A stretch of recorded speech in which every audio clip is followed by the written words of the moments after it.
we're back with part 2. Thanks for listening.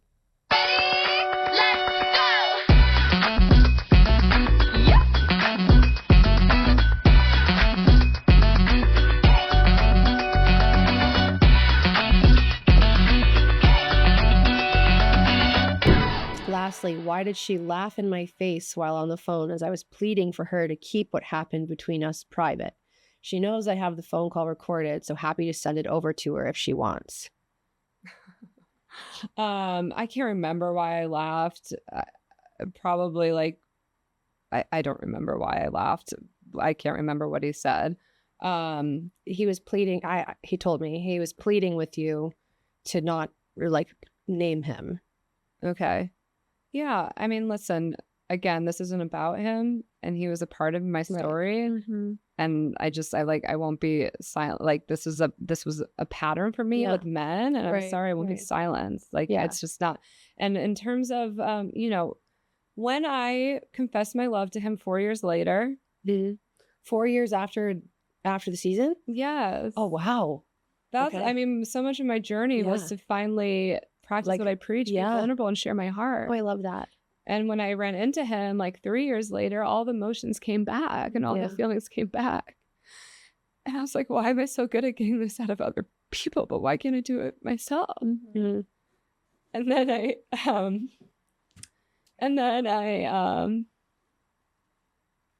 finally, like it took another year. I said, can we talk? And I had a sincere conversation because I was holding on to the what ifs. I was holding on to that happy ending. And I realize now, I think in my head, if we ended up together, it would make the shame go away. Mm-hmm. Oh. And so I was trying to like produce that happy ending so that I wouldn't live in shame anymore. But like, and then that's when I really dove into like understanding shame on a deeper level. But I will say that during that conversation, I also said to him, I'm sure there's things you're not happy about what I did as a producer. And I'm happy to talk to you about that if you would like. And he said, no, Jules, I respect the hell of you. He when I spoke with him, he was saying that, you were both two consenting adults and that he, made those choices like that. He didn't, because, the way Nick worded things was like, you absolutely took advantage and manipulated. And he's like, I don't feel like the victim here. I think he's more hurt for whatever reason about, this coming out in the book. And when he asked you not to name him. And so he really clarified that, he's not a victim because, that was a couple of my questions also, because there is a piece of like, are you the puppet master here? Like, are you the one manipulating? Like, and it's having had this conversation with you here, and I'm so glad to hear your side of things because as a contestant, you kind of assume that all the producers have been given this like pamphlet on psychology and how to manipulate everybody in this like, prisoner of war, coercive control tactics. And like, I honestly really do believe that you kind of drank the Kool-Aid too. And it's hard because you're in it. And like, it's the same way that I felt emotionally like worn down and exhausted, and it's like I kind of forgot that you were going through that too. I mean, listen, we're humans too. I mean, the journey for love is what we're all on in this lifetime, like, and then when you're like getting it from every angle that everyone seemingly want us to be together and we got along really well, like I totally, why not me, got into that. Yeah. So that way where that shame I see where the whole idea of the shame comes from. It's what's wrong with me, why am I not being chosen? And then you're using these men to heal those parts of you. So no, I totally understand that. Yeah, it's so hard because we've all been there where we have loved someone and it has been reciprocated. And it's such a hard thing because you're like, here this person is looking for love and here I am loving this person, like, right? Like Peter is actively like on Hannah's season and then he's on his own season and he's like, here you are, 2 seasons worth of you looking for love and here I am, just a girl outside your window with a fucking boombox. And you're like, pick me, choose me, love me. And it's so hard, to have it get to that place. But I just feel like you need to release the shame that you feel, because I don't think that that's fair to you. I don't think that that's fair at all to say, because from Peter's own mouth, I literally was on the phone with him for a while. Okay. Well, He doesn't feel like the victim, no matter what Nick Vile says. yeah. And you know what I mean? Like, you guys were two consenting adults. Like, sure, I think he, obviously in the message he talks about how he felt manipulated and betrayed in the sense of, the Hannah Ann thing. And because part of me was curious, like, did you, sabotage him in a way because you wanted to be with him? Like, you never know, like, what people's, but you don't never know. You don't know. Yeah, you never know. No, But, like, of course, I get where people might think that, but I mean, when we were in it, I was very job, right. But again, like, the you Hannah can Ann be stuff you is- can be in your job, but also subconsciously you're just a girl. You know Yeah. what I mean? Totally. I think so many Totally. girls can put themselves in that situation and think like, I've been in it. Right. Like, I'm yeah, falling in love with we've this all guy been and there. he's looking at somebody else. Like, what the heck, I never got like jealous or anything. To me, he was Right. really just a friend during the season. He really was. It Yeah. was more as I realized looking back. Yeah. But again, sure, maybe subconscious. Yes. Yeah. Yes. Subconsciously, unconsciously, there were feelings forming in real time. Yeah. But again, like, just he's my best friend. And yeah. And then, of course, yes, it gets complicated when I'm also creating a show and I care about the person. Right. Yeah. So he says, what did he say about the Hannah Ann thing again? Because I don't. Okay, so he said, she tried to manipulate me and directly argued with me to not give Hannah Ann my rose in Santiago. Do you remember that moment? Yeah. It's just like those kind of things I can't really get into. Oh, they don't let you like speak about what happened. I can't speak on specific directions I was given on But so this is okay. from upstairs. This wasn't from you. Yeah, I can't really touch on it, but yeah, like listen, there's certain yes, it's a show and there's opinions outside of Wow. mine. Yeah. That has to carry so much shame right there. To know that here you are, this is one of your best friends, as you feel like this friendship is forming, and you see them obviously not intentionally, they are trying to listen to their own gut and emotion while they have other people coming them telling them, no, you should do this, you should do this, while you're sitting there probably conflicted too with your own feelings, with producer and with his feelings. So you're having to juggle. messy. You're having to juggle Yeah. 3 different things. It's a complicated job. Yeah. Because there is a piece of it where you're his friend. You also, have feelings for him, whether or not you've kind of admitted it to yourself yet.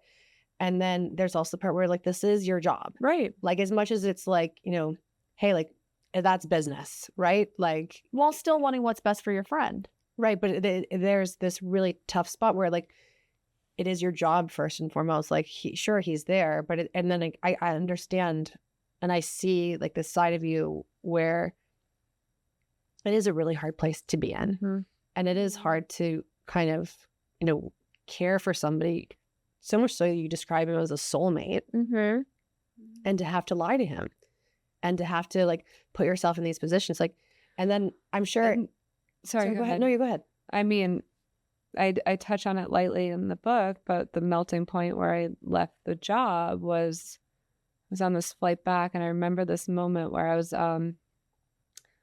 flying back actually from Nick Vile's episode in Bimini, or one of those Bahama mountains or Bahama islands. Yeah. And I sat next to this lady, and then she turned to me and she's like, I just want you to know that you always need to share your truth. You always need to speak your Just truth. like a random lady. Random lady. She goes, this is so strange. Those When are I the start best conversations. yeah. She's like, she's like, my sons think I'm crazy, but I recently started developing these intuitive, abilities. And she's like, that place you work, I hadn't told her anything. That place you work, that place is a crazy 3-ring circus. You need to get out of there. Oh, she's just like going full psychic on you right now. Like, Yeah. has no idea where you work, what you do. Again, this was Nick's season. So many years before. Wow.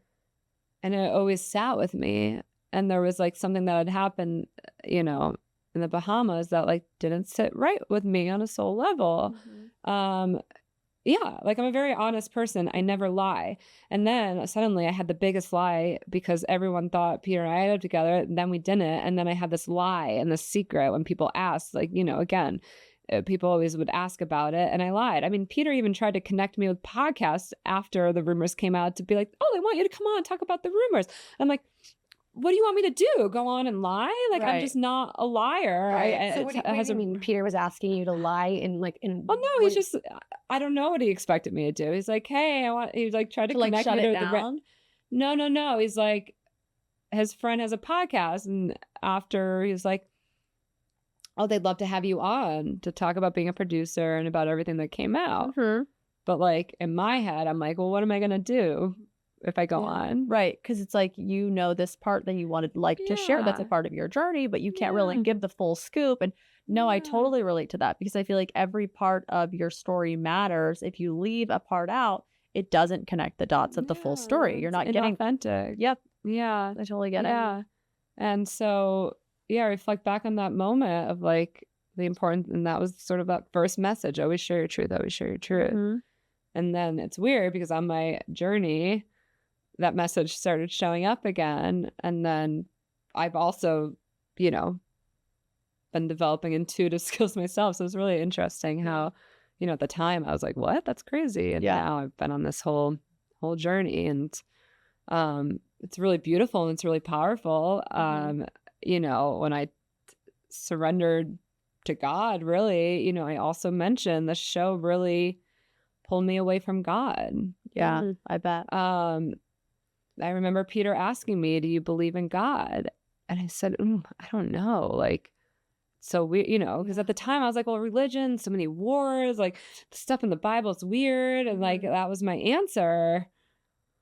And then I shifted my answer because I was like, oh no, there must be a God that, but, and I talk about that in the book. And then when I melted down at the golf course in Nemacolin Resort during Matt's season after our fight, my grandparent had just passed away, and I didn't leave to go to the funeral. It was like, seriously? Yeah.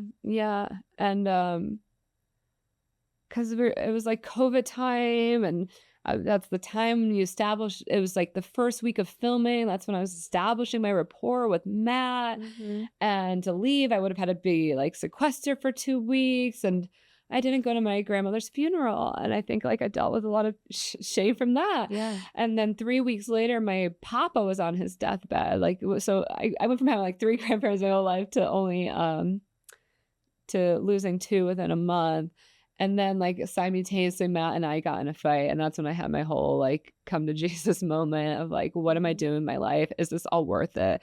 Like, and then I left the next day. Yeah. Wow. And then being a people pleaser, that has to be really hard. It was really, really hard. And at the time I was like, oh yeah, I'll be coming back, Right. And my bosses were super accommodating. And but so like I left like before the season was done filming. I didn't say bye to anyone.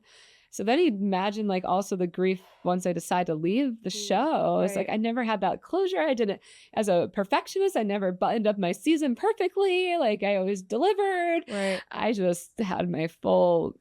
Can you touch on, so you abruptly leave after you and Matt get in a fight?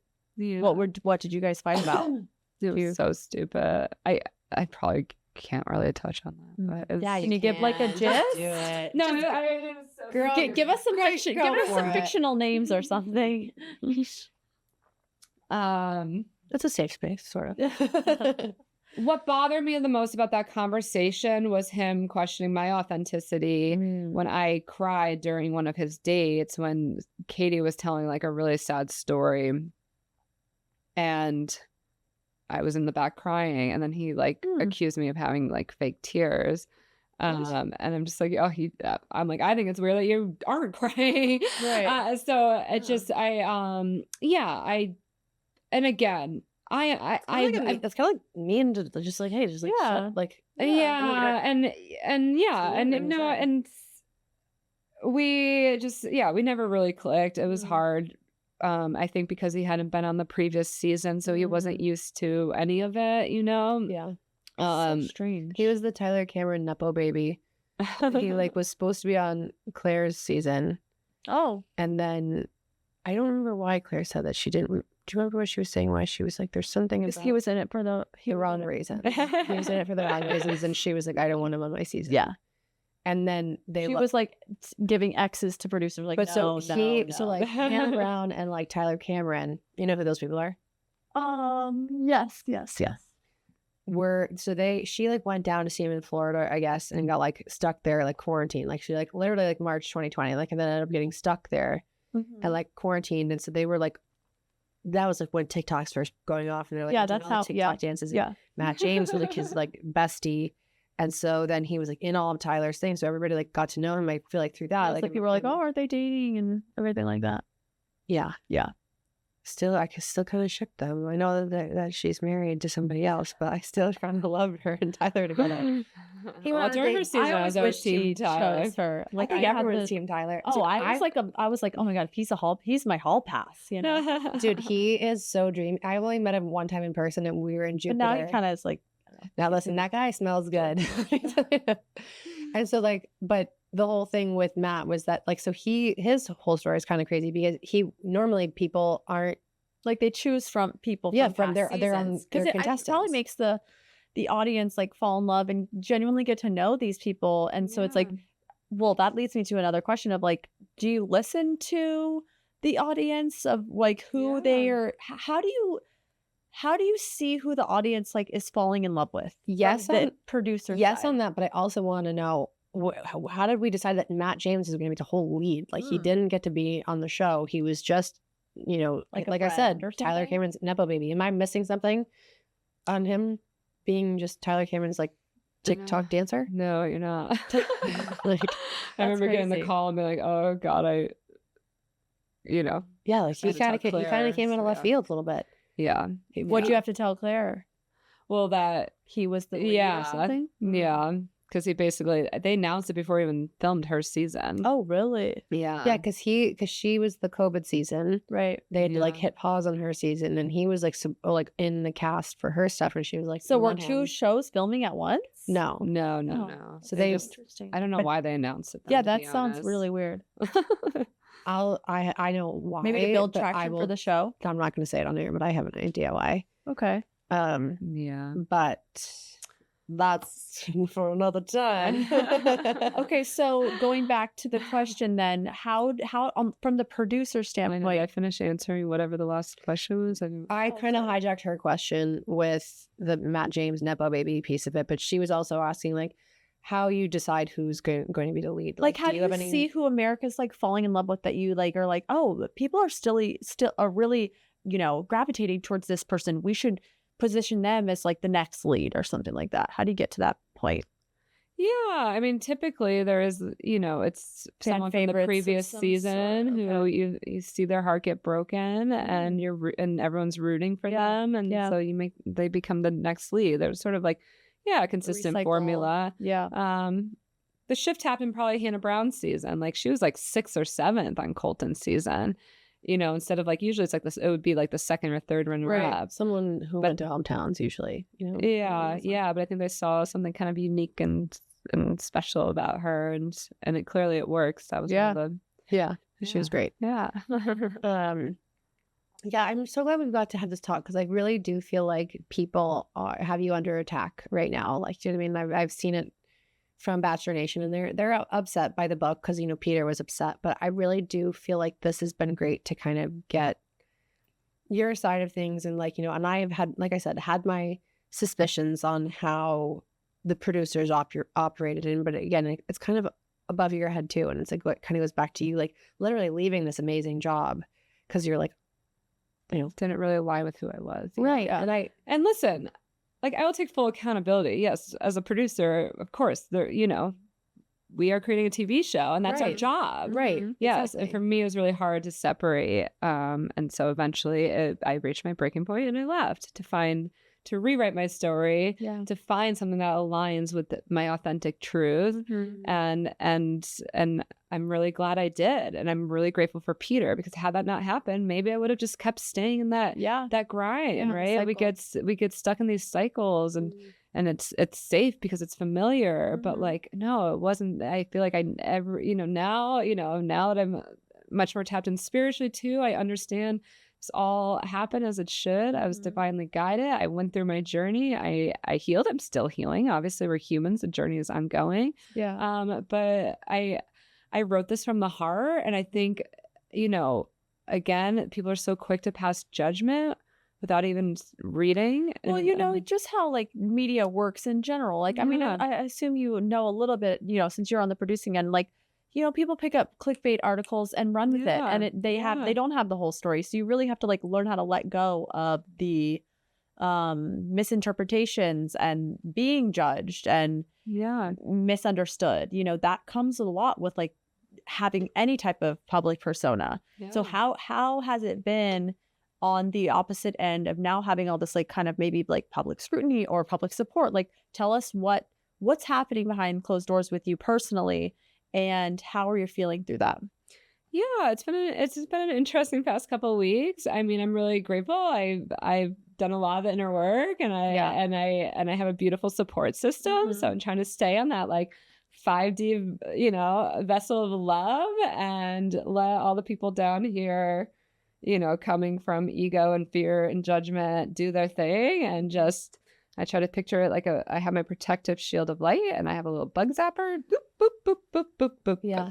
But, It's funny because easier said than done. You've been in the Bachelor world for so long, right? But you're kind of getting your first taste of like, when you go from really kind of, having this almost private life, and sure, you've been on the show for years and years and years, and you had the little brief moment where Reddit was talking about you and Peter, et cetera, et cetera. But like, I feel like right now it's really blown up with everything, and everyone's talking about your book, and you're on this great, press tour, book tour. I keep seeing you pop up on People and Us Weekly and all these things.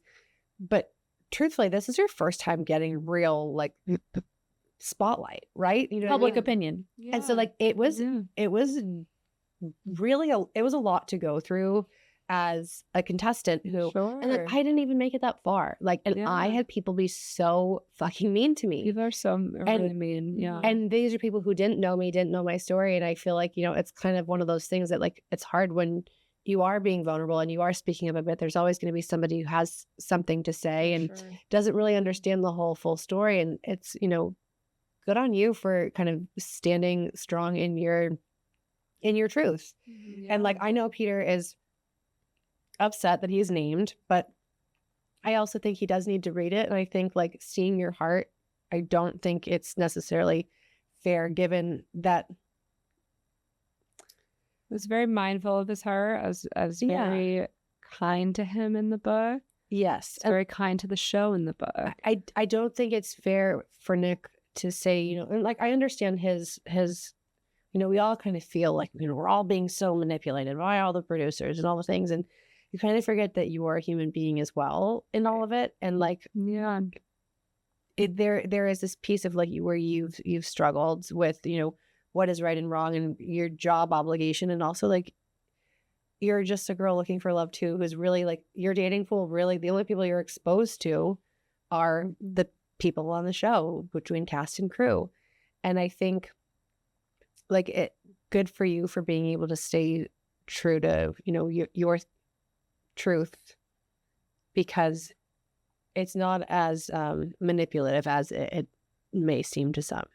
You know what I mean? And I think that that's a really important thing for like, I don't know, it gives people some kind of, lets people be a little bit more courageous with standing up and saying like, I know you're gonna have some shit to say, and some assholes always have something to say. Always, yeah. And not that Nick Vile's an asshole, but I don't really know him, but whatever. I just mean like, who was his producer? You know what I'm asking? And again, by the way, I offered him and the producers of his show an early copy to read, and they just never responded. Yeah. And this is a beautiful example of how quickly people are to just like pass their opinion. It's a good reminder that there are multiple perspectives on things, and kind of like lead with a little bit of what's the word I'm looking for? Understanding. Compassion, I think. Like having like, hey, like there are two sides to this, and like, I don't know, throwing people a bone sometimes, you know? Yeah, and again, he's entitled to his opinion. But I think, again, it was coming from a place of curiosity and asking questions. I mean, he's an interviewer. He should know this. Like, Yeah. And trying to see both sides before forming such a strong opinion is what I think would make the world a better place for everyone. Were you his producer too? Is that why he has such an opinion? No, I wasn't his producer, okay. but it does feel like there's some like unresolved stuff going on from the I think way he just has a lot of unresolved things going on. I remember he like, because I on like my tell-all, like I was pissed, like, and it's funny, like it was so hurtful the way that things came out with Nick. But I was pissed at Ari on my season because I knew that Ari was leaving Becca before Becca knew. He had ran his mouth to so many people, and I have friends all over the place, and he ran his mouth so hard that I knew he was dumping Becca before they had their like happy couple weekend, and he dumped her. And so I was mad. And so on my thing, like I did the whole, like, I know what you did. Like and again, I was not fed what to say, but we went over what I could say without spoiling the whole end of the show, but also kind of teasing the finale. Yeah. And so it was so funny because Nick I feel like he just always kind of has a bone to pick with somebody.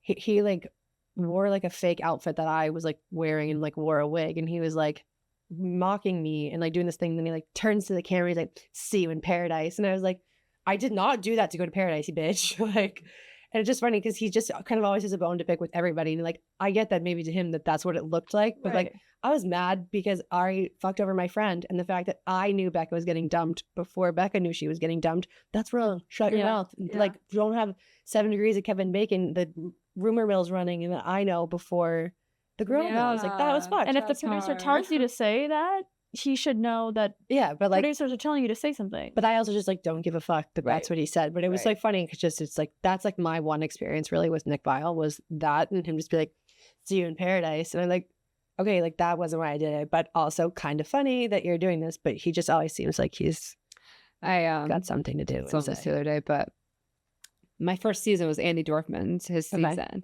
Oh, and he almost didn't even make it on the show because we always fly out a few extra people. Yeah, he almost didn't make it on the show. Yeah, and he was close to not being on the show. And it was my first season, and I marched into the meeting that night. I was like, Nick Viall's top 3 hottest. He needs to be on the show. Now I really regret that. And I was like, I remember all the executives being like, "What, that guy?" But, I had a different type back then. I think you saw like a diamond in the rough because I feel like you definitely got. You now. Well, he's like cocky, confident, which girls like. Clearly, he did what, 6 shows? How many shows? Wow, he did a lot. Imagine if he just never made it on the show. Like that's crazy. Yeah, I know. Crazy. And here he is. He wouldn't send him love. I send him love. He has 2 beautiful new children. I know, that's crazy. Send him nothing but love. Right. Love and light to all. Love and light to all these men trying to silence me. Yeah.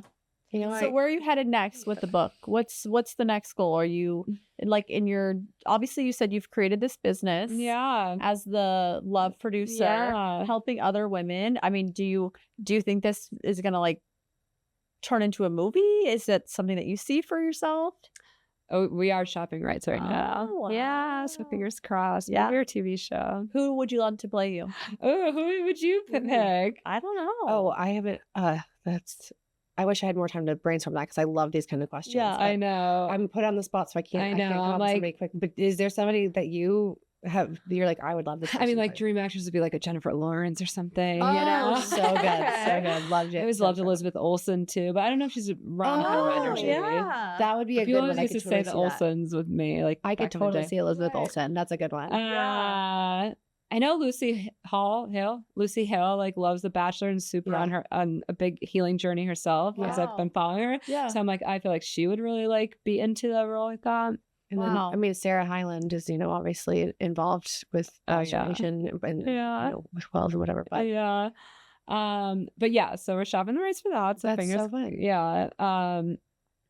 And I love that my manager was like, don't limit it to a movie. Like, you're a really interesting character. It could be a TV series. So we're nice. going through both. I think people I feel like movies are kind of like, I don't know, people feel like over a movie. Like I want People like to binge things. Yeah, and you also like to fit a whole story into an Yeah. hour and 20 minutes just feels like Yeah. impossible. Whereas I think like more people are craving episodes. Yeah. Mhm. And so even if it's just like, one season and whatnot, but like, hey, yeah, tell your story. Yeah. Also, I think you should write the other book, like write the fiction one. I think, Yeah.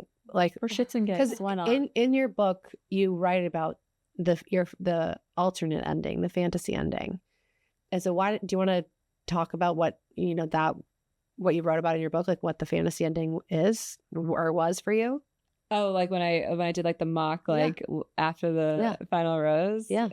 Yeah. Like, you, of course, as a storyteller, you write the idea. So as everyone was like rooting for us, it was like, this is the ending. It's after the final rose. He's gonna, he's technically single when everything happens. So it's like, Chris Harrison, did you find love? Is this what you want me to talk about? Yes. Yeah. No, exactly. This is it. Yeah. Get into my story. Like, Just a little quick teaser for the book, but I kind of love this like alternate ending. And I think it's a good kind of like precursor for your fiction book as well. So. Yeah, like I did, but now with the girl, and then like cue the camera backstage and pulls me on camera. You didn't articulate that well enough, and I know what you said because I read it, but I want you to articulate it so everyone can hear you. Did you find love this season? And I did find love and see all the girls, and not here. It was someone who maybe you didn't notice at first sight. Well, it's interesting because the Chili date. Do you remember the Chili date where there was the maid, the girl in the shadows, the girl you didn't notice? This was like when they did the soap opera date, and then he ends up with the maid. It was almost like that. Yeah, and you're like this weird foreshadowing of like about you're feeling. Yeah, totally. And it like cuts to you with like the headset on and the black headset and the camera, and then pulled out on stage, and then her whole families are there, and we take off in a biplane. Oh my God. Yeah. Go back to we love writing these happy fairy tale happy endings in our head. And that's what makes for the like the viewers to sit there and be like, oh my God, I want that. Yeah. I mean, I think it would have been a great twist if it was like if that's how the show like that what a show. Would have broken the fucking internet if that had happened. Yeah. Finish what you were gonna say. Sorry. Yeah. No. Yeah. And there was part of me like, oh, if I really tell them how I was feeling, like maybe this is real. Yeah. Anyway, all happened as it should. But you're asking like what's next. So yeah, actually I'm doing a retreat at Playa Escondida. Okay, yeah. Did you go there for Paradise? That's where Paradise was, yeah. Yeah. So I'm doing a retreat there in December, and the idea is like come down to Paradise. So enjoyable. And I'm going to bring like other love producers that help me on my journey. And so we're actually going to be doing a bunch of different workshops and tools that actually go on the deeper journey for love within. I think a lot of people are going to love that, and especially getting to go to Paradise. Well, and then we'll also do some fun group dates. Yeah. So it's a mix of like healing, deeper journey for love stuff with some fun in Paradise. Yeah. I love that. So I'm doing that. And then, I mean, I've been pulled down a very spiritual journey, and so I'm working on my next book now. This was, I mean, the truth is, this was sort of the starting point. Yeah, and this is why it was important, and this is why I felt, I need to share my truth, and the goal of it, I get a little woo-woo in the last third, but I think in a very like approachable way, and I really hope to bridge that gap between that like mainstream Bachelor world and the spiritual world in like a more approachable way. Yeah, because as you tap in, like, I mean, magic starts to happen all over. Yeah, I don't know. We just had a manifesting girl on before you. Oh, is that? Oh, you did? Okay, so you girls know. Yeah, totally. I think women are awakening a little faster than the men, but they're getting there. Yeah, I'll get there. Joe Dispenza. Well, so is that what you just said, Joe Dispenza? So I read that in COVID, I read Becoming Supernatural, which Peter suggested to me. And then that's when I had my first like transcendental out of body meditative experience.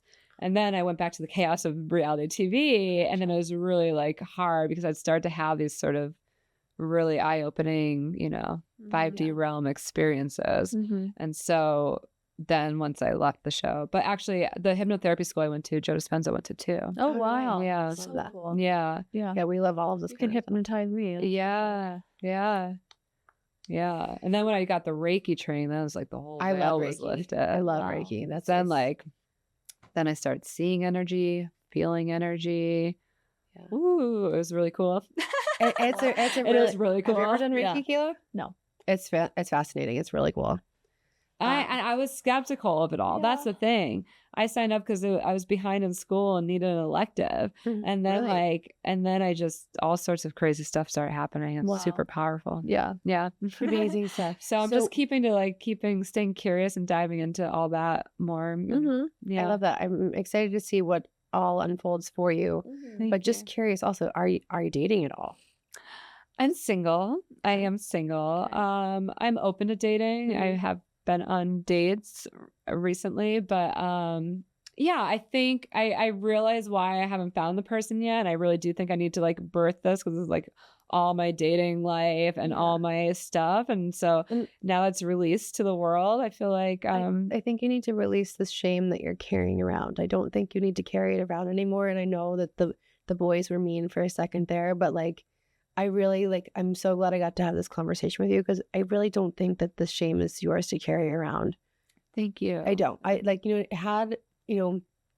when you look at it and you don't know all the details of it and you think like, oh, she manipulated his season and she, lied about Hannah Ann because she loved him and da da da da. But a couple pieces of it here is you and Peter didn't get together until after his season. And also you forget that you are in fact a producer on The Bachelor. There is an element of, listen, we of all know course, that I will things admit are that. Like that I had a job to do. right. You had a Yeah. job to do. And I think like a lot of people feel as though you violated that trust with him. And it was good to hear him say that he didn't think he was a victim and that, you were two consenting adults for the brief little period you guys were together. And you guys got together after the show. And I think it's okay for you to just release the shame because I just don't think it's yours to carry around. And I don't think, I just don't think that you need to hold yourself back and have that weighing on you anymore. Like you eventually got to the place where you did the right thing for yourself and left the show altogether just because of the way that it all was kind of weighing on who you are. Yeah. And I think it's okay just to release the shame finally. Yeah. Thank you. And I feel that. I feel actually so much freer now that's out. Yeah. And yeah, I know I'm in a good place and I feel free and I feel love and I'm really grateful. I really don't live with regrets. I understand why it brought me here and thank you for holding the space for an honest And I wasn't easy on you. I gave it to you. I did not expect you to have talked to Peter. I was curious. Look at you, you're a good producer. do my thing.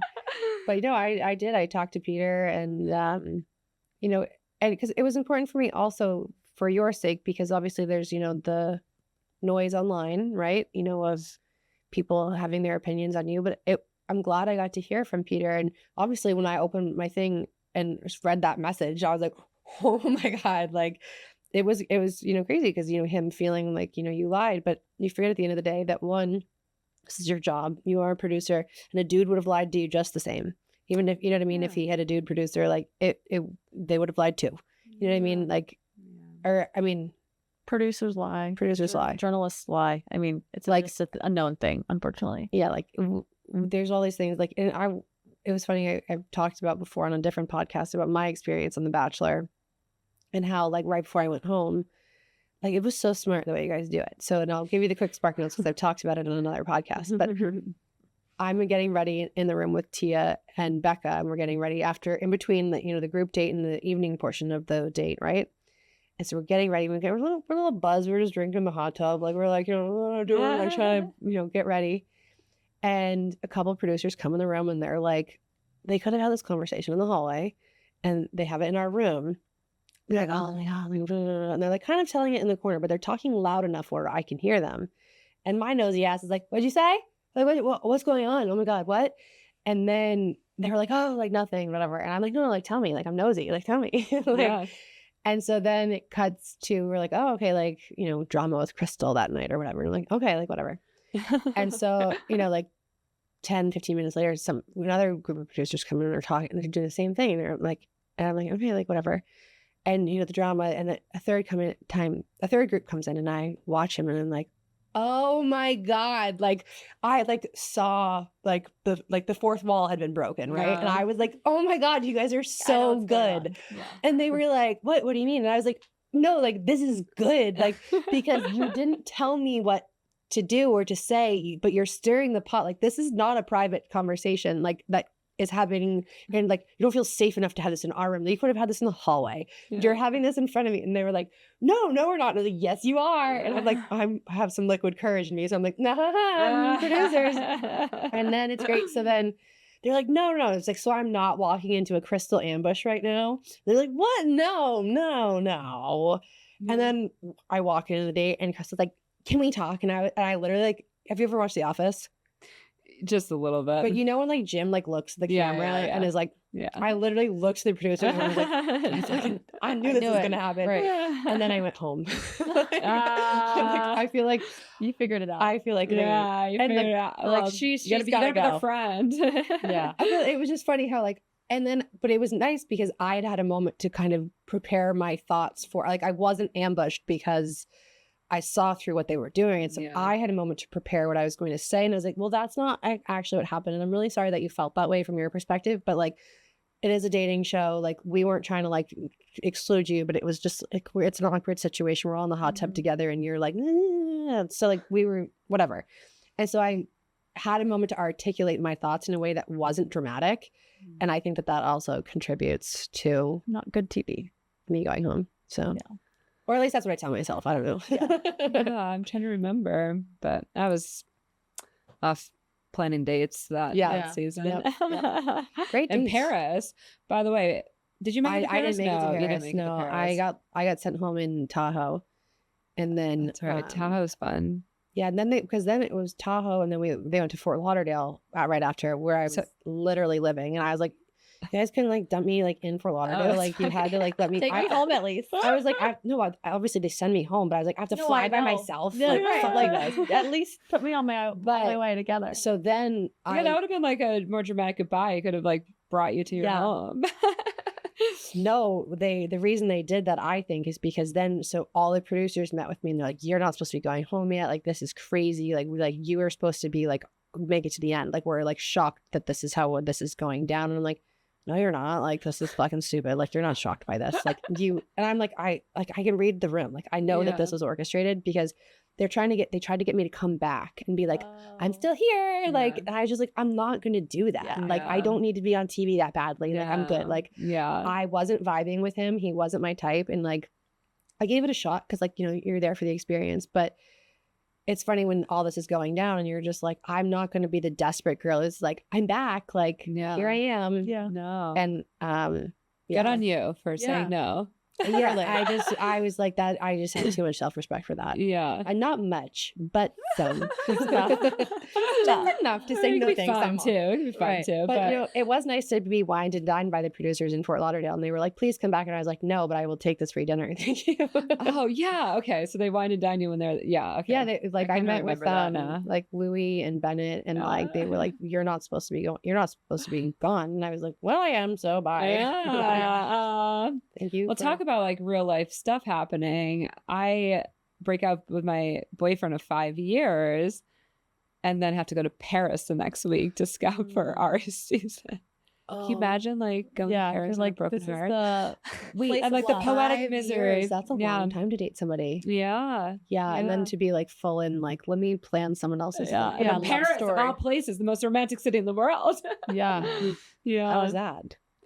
It was hard. I was dreaming of my big moment. He was going to show up on the bridge. No, big sucks. But let it be said, but that big. Thank you. No, exactly. Now it's like, God, talk about the conditioning of what these men are. Thank you. I say this all the time about Sex and the City. It is a horrible show, and we were conditioned into thinking that the bigs of the world and this absolute bare minimum bullshit. I know. I hate Big and I hate Sex and the City. I'm sorry, I said it. You know, and then to me, like, like, instead of killing him off, they should have had her finally like Say no. Yeah, finally know her worth. Dump I'm cheating him. again, whatever. Yes. Oh my God. See, I You didn't, know, then they made a sad story when of losing her love. They should have, you know, revealed his truth. I think it's crazy to think about how many women were like low-key brainwashed from watching Sex in the City and being told that this lived off of bare minimum thing, but he's your soulmate. How many of us have put up with a bare minimum because of big? All the conditioning we've had as women, and like again, that's sort of like the story at the end. The lesson at the end is like, gosh, of course I got caught up in it. It's like we've been conditioned this our whole life, but you know, on my journey, I learned, you know, how to unlock that magic within. So like, you know, it's all about the most important relationship you'll ever have is the one you have with yourself. Amen. And I think each relationship that comes into your life is just to help your journey of your own love within. So yeah, that's what we're doing now. Amazing. Julie, thank you so much for being here. And I'm sorry, because I know I you did a producer move on me there. I gave it to you, but I really feel like it was a beautiful, like, kind of full story chance for you to tell your side. And like I didn't go easy on you, but you know, we do love perspectives for sure. Yeah, it's important. And I think, you know, that it's important that I think I'm going to encourage Peter to read your book. I think I'm going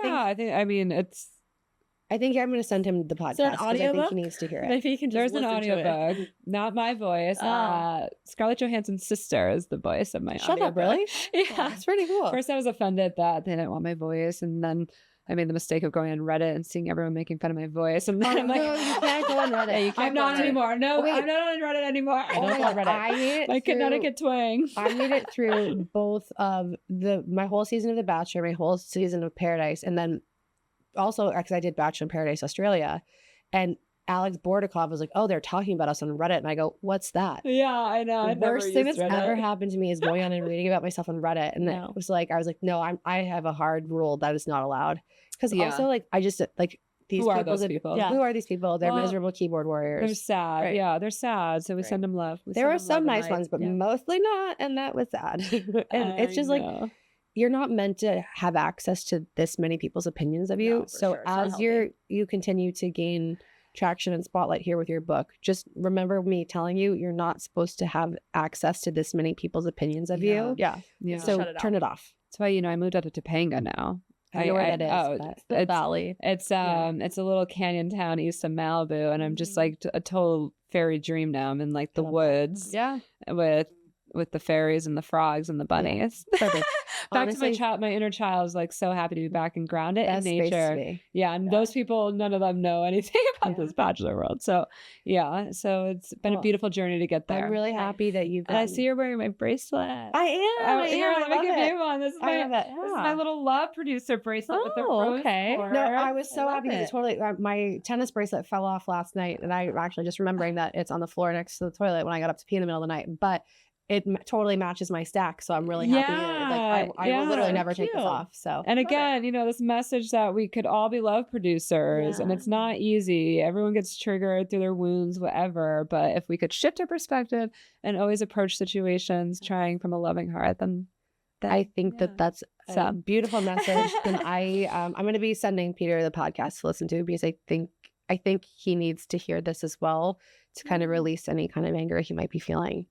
With everything. And I know, you know, his perspective is valid in his own way, but I think he's missing the piece of like your heart here.